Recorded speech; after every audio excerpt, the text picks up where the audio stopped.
Hello. Today's lesson is all about pedigree. Let's understand family genetic inheritance. In this lesson, we'll map family history one gene at a time. So let's look at what you will learn today in today's lesson objectives. We'll define pedigree and its significance, identify common pedigree symbols, interpret and analyze pedigree charts, understand modes of inheritance shown in pedigrees. So, after covering these objectives, we are now ready to explore the basic concept of pedigree itself. So, let's begin by defining what a pedigree is and why it is important in genetics. So, what's a pedigree? Pedigree, just like this picture shown in this slide, is a diagram that shows the occurrence and appearance of phenotypes of a particular gene or organism and its ancestors from one generation to the next. So now that we understand the basic concepts of a pedigree, let's explore how these charts are constructed. Specifically, we need to learn the standardized symbols and conventions used in pedigree charts to properly read and interpret them.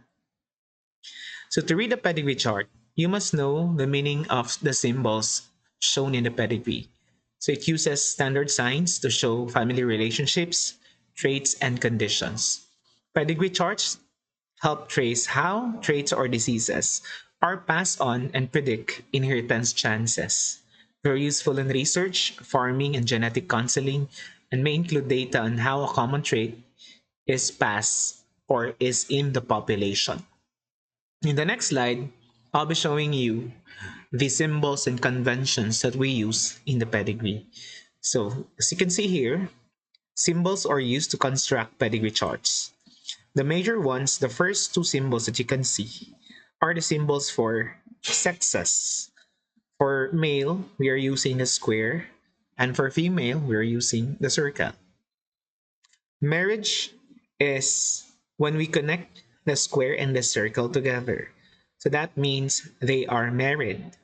And the affected female or affected person, it depends on the sex, uh, they are represented in terms of shaded boxes or circles. For shaded circle means affected female. Sometimes a pedigree can also show carrier persons. So for carriers, we only use half shades for the circle or a square. Pause this video if you want to study the symbols that we're using in a pedigree. In the next slide, there are also additional symbols that you can find in some of the pedigrees in your book. In particular, we have a person named Proban, the affected individual that brings the family to the attention of geneticists is called the Proban. So if you're the Proban in the pedigree, you can have this symbol, a circle or a square depending on the sex, plus the arrow pointing to that symbol or the square on the sex. Sometimes, again, half filled in symbol is used to indicate a known carrier of a disease, especially if the type of inheritance is X-link or sex-link.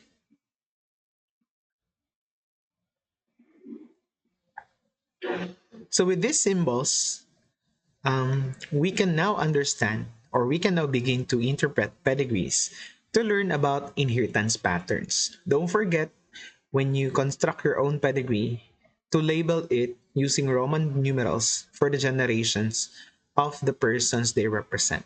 For example, Roman numeral 1 means the first generation. So the offspring of the parent in Roman numeral 1 will be represented by the Roman numeral 2, means that's the offspring of the persons in the first generation of Roman numeral 1, and so on and so forth. So if you can see horizontal line, again, in between persons or individuals, they represent mating. Vertical line leads to progeny. The progeny are arranged horizontally left to right, and take note that they should be in order of birth. So the eldest sibling should be written at the left hand, should be drawn the left hand side of the pedigree. And the youngest must be drawn, the symbol must be drawn to the right hand side of the progeny. If there are twins, for example, identical twins, you can use the symbol for identical twins. Or in the case of fraternal or non-identical twins, then you can also use this symbol in the middle. Double line, double horizontal lines means mating between relatives or consanguineous. Okay, you can go back to a few minutes in this video and memorize and be familiar with the symbols or conventions that we're using.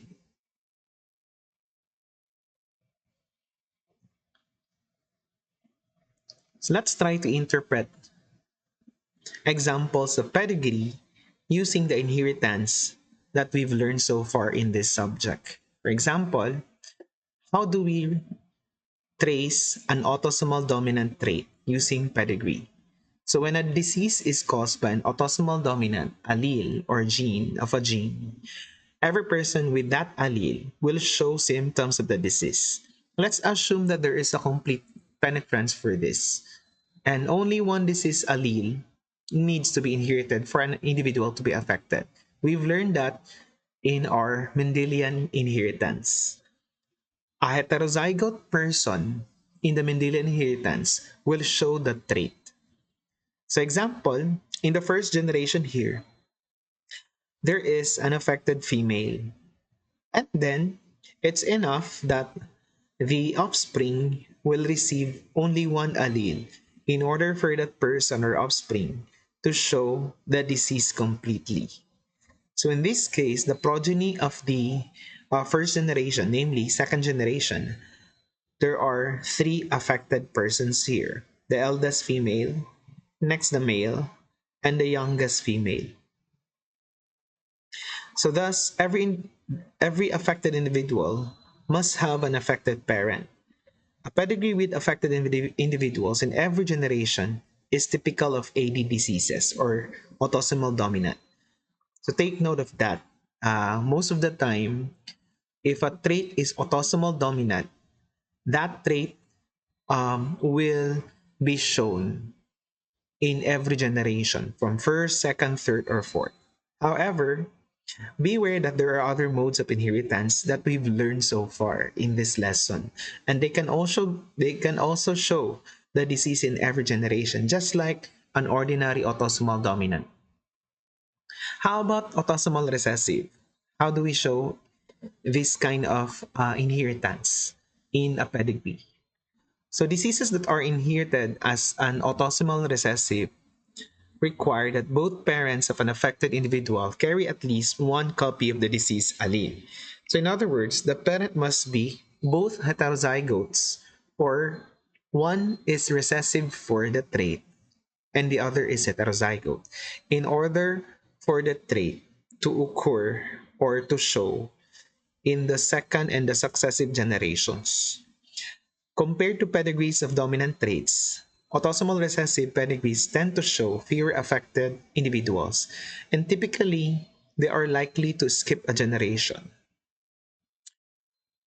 But this pedigree shown in right, the trait occurred in at least um, a person in the second generation, the youngest male, and then um, this trait, the allele, the autosomal recessive allele, is carried by the progeny of the second generation, namely the third generation individuals. Thus, the major feature that distinguishes autosomal recessive from autosomal dominant in the previous slide is that unaffected individuals can have affected offspring, and sometimes they skip a generation. But there are times that the traits that we are tracing or investigating is more of an X-linked dominant or X-linked recessive. In short, there are sex-linked traits. For example, X-linked dominant inheritance. The gene responsible for the disease is located on the X chromosome, and the allele that causes the disease is dominant to the normal allele in females. Because females have twice as many as X chromosomes as males. In short, there are two X chromosomes in female compared to male. Females tend to be more frequently affected than males in the population. However, not all pedigrees provide sufficient information to distinguish X-linked dominant traits and autosomal dominant traits. So one definitive indication that the trait is inherited uh, as autosomal dominant and not XD or X-linked dominant is that an affected father passes the disease to a son. So this type of transmission is not possible with X-linked dominant trait since males only inherit their X chromosomes from their mothers. And pedigree charts showing inheritance of an X-linked dominant trait can provide details for this.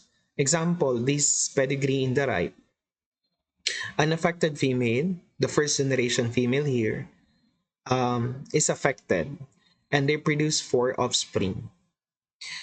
One normal male, one normal female, one affected male, and one affected female. So the normal female mates with a normal male. We can see here in the first individual in the second generation.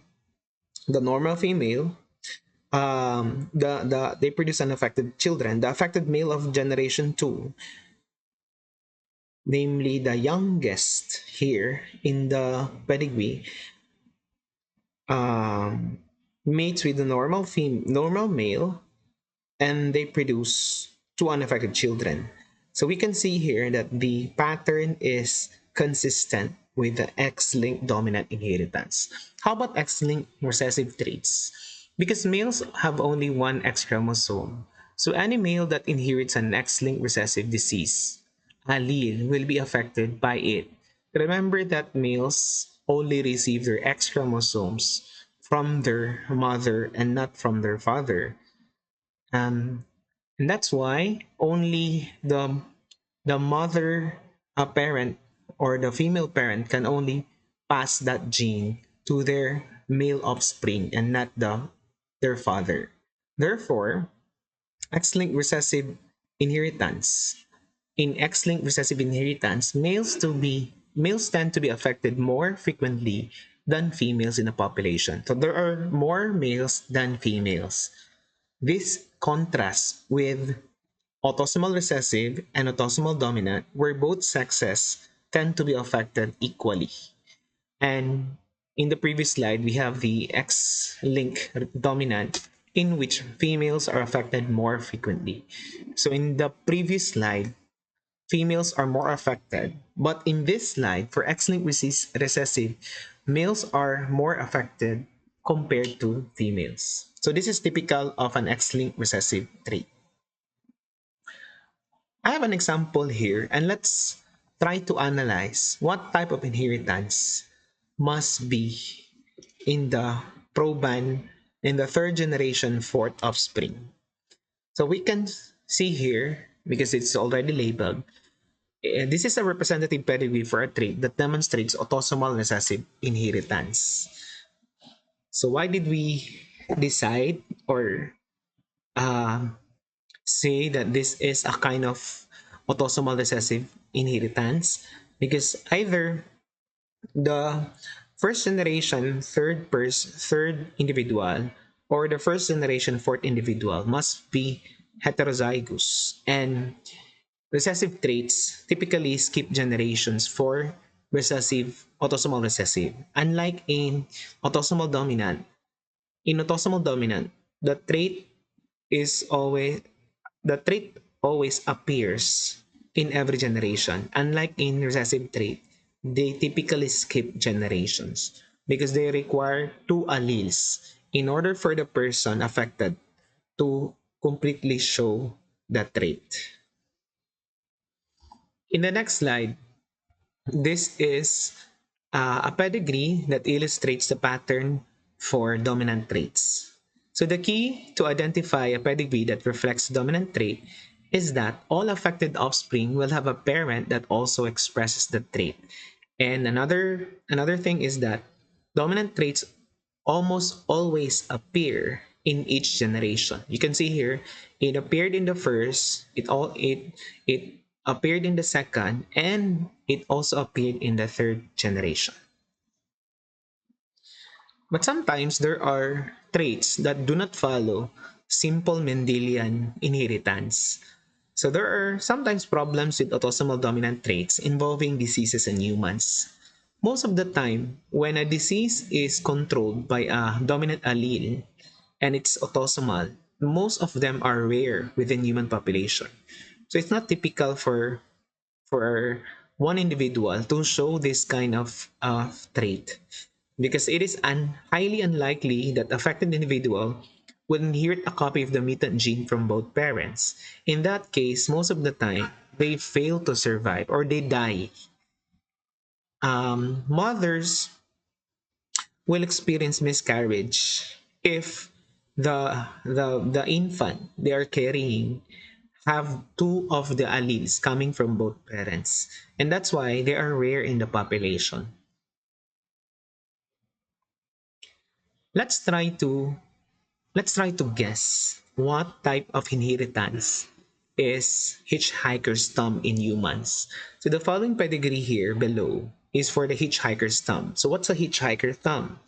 You can see here in the picture that the thumb of a person has a flexibility range of motion as far as 90 degrees.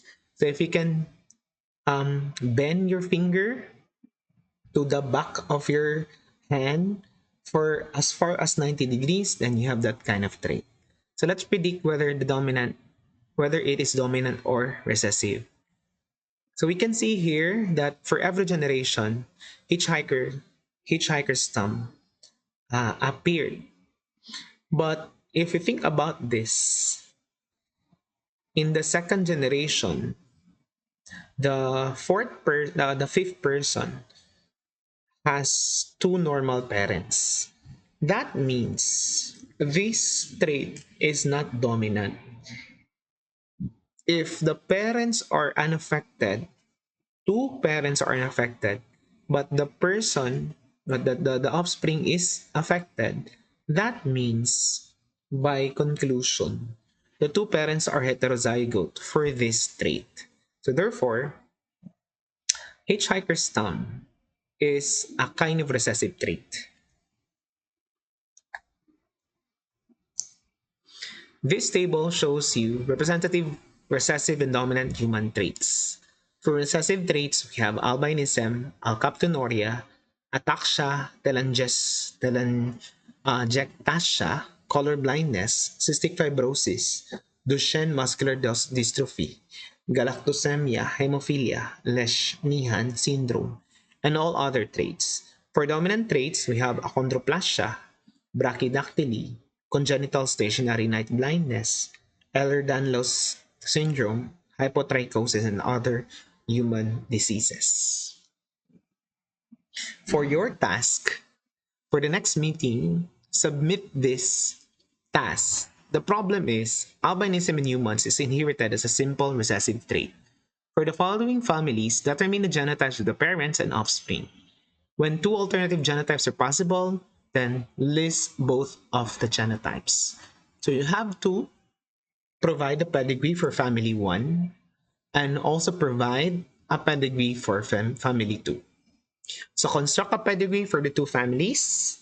Assume that one of the normal children in the family 1 and one of the albino children family 2 become the parents of 8 children for a new family. You have to construct a third family coming from the one of the children, normal children from family 1 and an affected child from family 2. So add these children to the pedigree, predicting phenotypes normal or albino. That means you have the freedom to construct family tree. the third family. So that's all for this lesson. Thank you for listening.